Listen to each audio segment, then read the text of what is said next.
बिस्मिल्लाहिर्रहमानिर्रहीम, अस्सलाम वालेकुम। आप देख रहे हैं एपेक्स न्यूज़ और मैं हूं गुलाम रसूल भट्टी। नाज़रीन, हम आज की अहम जो ताज़ा तरीन अपडेट्स हैं वो आपके सामने रखेंगे, लेकिन उससे पहले आज एक अफसोसनाक वाक़या पेश आया, उसके ऊपर बात करना बहुत ज़रूरी है। आज़ादी सहाफ़त के ऊपर आज एक बार फिर बहुत बड़ा वार किया गया है। जैसा कि आपको पता है कि 5 अगस्त के हवाले से पाकिस्तान तहरीक इंसाफ ने कुछ जगहों के ऊपर एहतजाज रखा था, जिसमें आपको पता है कि सबसे बड़ा जलसा जो पेशावर के अंदर जब ये मैं प्रोग्राम कर रहा हूँ उस वक्त भी हो रहा है, और लाहौर के अंदर इस हवाले से वकला ऐवान अदल के बाहर निकले और बड़ी तादाद में निकले, तो वहाँ कुछ सहाफ़ी जो कवरेज कर रहे थे उनके साथ ही अफसोसनाक वाक़या पेश आया और उनको तशद्दुद का निशाना बनाया गया। ये वीडियो भी आपके सामने चल जाएगी और किस तरह जो है वो जनाब सहाफ़ियों को तशद्दुद का निशाना बनाया जा रहा है। ये आज न्यूज़ के एक रिपोर्टर हैं नातिक रेहान नातिक, उनके ऊपर जो है वो पुलिस की जानिब से लाठी चार्ज किया जा रहा है, उसके बाद थप्पड़ मारे जा रहे हैं और घसीट करके जो है वो उनको कैदियों वाली वैन के अंदर जो है वो डाला जा रहा है। और ये जो आज पहली बार नहीं हुआ, इस तरह के जो वाक़यात हैं ये पहली बार पेश नहीं आए। ये पाकिस्तान में जब से सहाफ़त स्टार्ट हुई है तब से ही जो है वो इस तरह के वाक़यात पेश आ रहे हैं, लेकिन अभी तक ये वाक़यात जो हैं वो नहीं थम रहे। जबकि ये बहुत बड़ा कह लें कि तमाचा है मौजूदा गवर्नमेंट के ऊपर और इस निज़ाम के मुंह के ऊपर बहुत बड़ा तमाचा है। इस हवाले से मैं आपके सामने रखूँगा कुछ अहम चीज़ें। इस हवाले से हबीब जालब ने क्या खूब कहा है, वो कहते हैं जी, खूब आज़ादी सहाफ़त है, खूब आज़ादी सहाफ़त है, नज़म लिखने पे भी क़यामत है। इसके बाद उस वक्त अकबर इलाहाबादी ने लिखा था, जब उस वक्त सहाफ़ियों के ऊपर जो है वो जुल्म और इस तरह तशद्दुद किया जाता था, उन्होंने लिखा, खींचो ना कमानों को ना तलवार निकालो,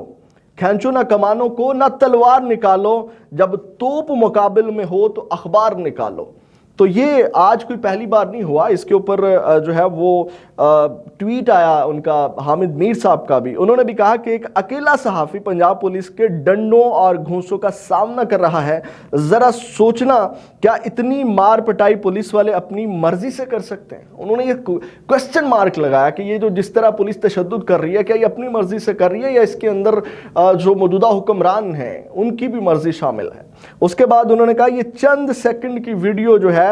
इसमें पंजाब की तस्वीर दिखा रही है, जिसकी गवर्नेंस को एक मिसाल बनाकर पेश किया जाता है, और अगर पंजाब में ये हाल है तो बाकी सूबों में सहाफ़ियों के साथ क्या होता होगा। यानी कि आप देखें ये किस तरह चीज़ें हो रही हैं। और मैं खुद इन चीज़ों का जो है विक्टिम रहा हूं। जब हम कवरेज करते थे मेरे से मोबाइल छीने गए, हमारे ऊपर भी तशद्दुद होता रहा, हमें कवरेज से रोका जाता। आप बताएं कि सहाफ़ी अपना काम कर रहा है, अपनी ड्यूटी करता है। सहाफ़ी जो है वो मुआशरे की आंख का नाक होता है, उसका काम है ये मुआशरे के अंदर, सोसाइटी के अंदर जो हो रहा है उसका जुर्म ये है कि जनाब वो कवरेज कर रहा है, उसने तो ये कवरेज दिखानी है। तो इसी के ऊपर वो कहते थे ना, अरशद शरीफ साहब वो कहते थे, अरशद शरीफ मरहूम के आईना दिखाया तो बुरा मान गए, तो इस तरह का कुछ शेर वो पढ़ा करते थे। तो ये आज जो है वो अफसोसनाक वाक़या पेश आया। और उसके बाद हमारे कुछ सहाफ़ी भाइयों ने उनको मौके के ऊपर ही जो छुड़वा तो लिया, लेकिन वो सहाफ़ी भाई इसके ऊपर खुशी मना रहे थे कि जनाब हमने एसपी को अप्रोच करके जो है वो छुड़वा लिया। यहाँ तक बात नहीं रुकनी चाहिए, वो तशद्दुद करने वाले जो मुहाफ़िज़ थे उनके ऊपर मेरा ख्याल है कार्रवाई होनी चाहिए, एक्शन होना चाहिए। जिस तरह वो मारपीट कर रहे हैं, तशद्दुद कर रहे हैं, तो ये इसके ऊपर मेरा ख्याल है कि एक्शन लिया जाना चाहिए। लेकिन फिर हामिद मीर साहब की मुझे वो बात याद आ सकती है कि क्या वो अपनी मर्जी से तशद्दुद कर रहे थे। अगर वो अपनी मर्जी से तशद्दुद कर रहे होते तो फिर तो जाके कोई एक्शन लेता ना, लेकिन किसी न किसी की तो इसके अंदर मर्जी शामिल है। बहरकैफ ये एक अफसोसनाक वाक़या पेश आया है। और आज एक और बड़ी अहम डेवलपमेंट हुई है, और ये कह लें कि एक गैर मामूली डेवलपमेंट हुई है जो आपके सामने मैं रखूँगा। आज जनाब जो है वो पाकिस्तान तहरीक इंसाफ के कुछ पुराने जो रहनुमा हैं, जो कह लें कि एक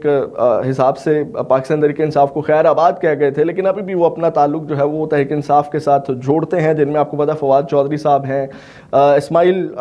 इमरान इस्माइल साहब हैं। तो उन्होंने आज एक पटिशन फ़ाइल की है, और उस पटिशन के हवाले से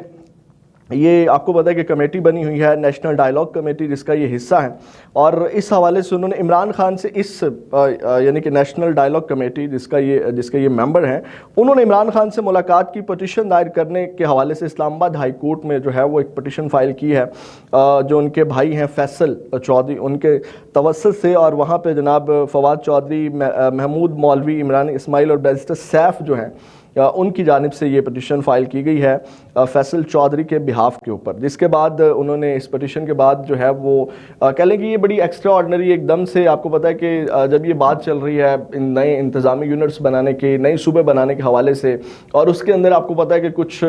چیزیں جو ہیں وہ چل رہی ہیں، کچھ مقتدرہ کی آپ کو پتہ ہے کہ اس وقت چپکلش چل رہی ہے سیاسی جماعتوں کے ساتھ، اس کے اندر اس طرح کی غیر معمولی چیز، کچھ پرانے رہنماؤں کا متحرک ہونا جو ہے وہ کہہ لیں کہ خاص طرف اشارہ کرتا ہے۔ برکیف اس کے بعد گفتگو کی گئی بیرسٹر سیف کی جانب سے، انہوں نے کہا کہ ہم حکومت سے اور مقتدرہ سے بھی بار بار مل کر اس موقف کا بھی اعادہ کر چکے ہیں کہ عمران خان صاحب کو ڈائیلاگ میں شامل کیے بغیر، ان کی رائے شامل کیے بغیر کوئی بھی بڑا فیصلہ جو پاکستان کی ترقی کے لیے ضروری ہو نہیں لیا جا سکتا، یعنی کہ عمران خان کے بغیر نہیں لیا جا سکتا، اور اس سے ہم سمجھتے ہیں کہ عدالت سے ہمیں ملاقات کی اجازت دی جائے گی، اور میں خاص طور پر مقتدرہ سے، اسٹیبلشمنٹ سے بھی یہ درخواست کروں گا اور وہ بھی فیسیلیٹیٹ کریں اور ٹینشن اور محاذ رائے کی فضا کم کریں۔ یہ بیرسٹر سیف کی جانب سے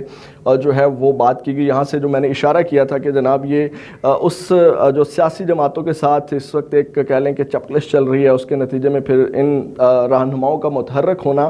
یہ کہہ لیں کہ خاص ڈائریکشن کی جانب جو ہے وہ اشارہ کرتا ہے۔ اس کے بعد فواد چودھری صاحب کی جانب سے گفتگو کی گئی اور انہوں نے کہا کہ اسٹیبلشمنٹ کی مرضی سے عمران خان سے ملاقات کی درخواست دائر کی ہے، اور فواد چودھری نے اس حوالے سے کھل کے بات کی۔ انہوں نے کہا کہ اسٹیبلشمنٹ کی مرضی کے بغیر تو عمران خان سے ملاقات نہیں ہو سکتی، ہماری اپروچ مختلف ہے، ہم بات چیت کے ذریعے چیزیں آگے بڑھانا چاہتے ہیں، اسٹیبلشمنٹ کو ہماری بات سننی اور عمران خان کو ہماری بات سمجھنی ہوگی۔ یعنی کہ انہوں نے فواد چودھری صاحب ایک جانب تو میں اس کو پازیٹیو بھی لیتا ہوں کہ جناب جو ان کی جانب سے ایک سٹیپ لیا گیا، یعنی کہ ڈیفینیٹلی جو بات چیت سے راستے جو ہیں وہ نکلتے ہیں، اور بات چیت کے لیے جو ہے وہ بیٹھنا پڑتا ہے، جب بیٹھیں گے تب بات چیت ہوگی اور تب جا کے جو وہ راستہ نکلے گا۔ تو اس حوالے سے انہوں نے دونوں جانب اشارہ کیا کہ جناب ان کو بھی ہماری بات سمجھنی چاہیے اور عمران خان کو بھی جو ہے وہ ہماری بات سمجھنی چاہیے۔ تو یہ ناظرین کام اس حوالے سے آج ایک اہم جو ہے وہ ڈیولپمنٹ سامنے آئی ہے، اور اس میں جو ہے وہ پاکستان تحریک انصاف کے حوالے سے کہہ لیں کہ کچھ پازیٹیو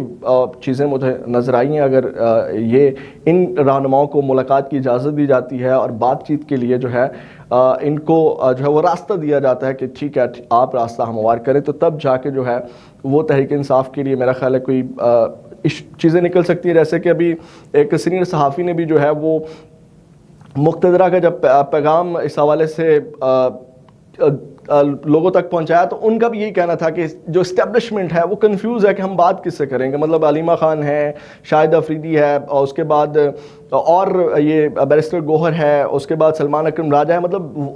ان کا کہنا یہ تھا کہ ہمارے پاس واضح نہیں ہے کہ ہم کس لیڈرشپ سے بات کریں، مطلب مختلف دھڑے بنے ہوئے ہیں تحریک انصاف کے اندر، تو ہم خود کنفیوز ہیں کہ ہم اس حوالے سے جو ہے وہ بات کس سے کریں۔ تو اگر اس طرح کوئی ڈائریکشن ملتی ہے اور کچھ رہنما جو ہیں وہ راستہ ہموار کرنے میں اپنا رول پلے کرتے ہیں تو کہہ لیں کہ ایک راستہ نکل سکتا ہے۔ برکیف آپ اس کو کس طرح دیکھتے ہیں؟ آپ بھی اپنی رائے کا اظہار کر سکتے ہیں۔ اس کے ساتھ مجھے اجازت دیں، اپنا بہت زیادہ خیال رکھیے گا۔ پاکستان ہمیشہ زندہ باد۔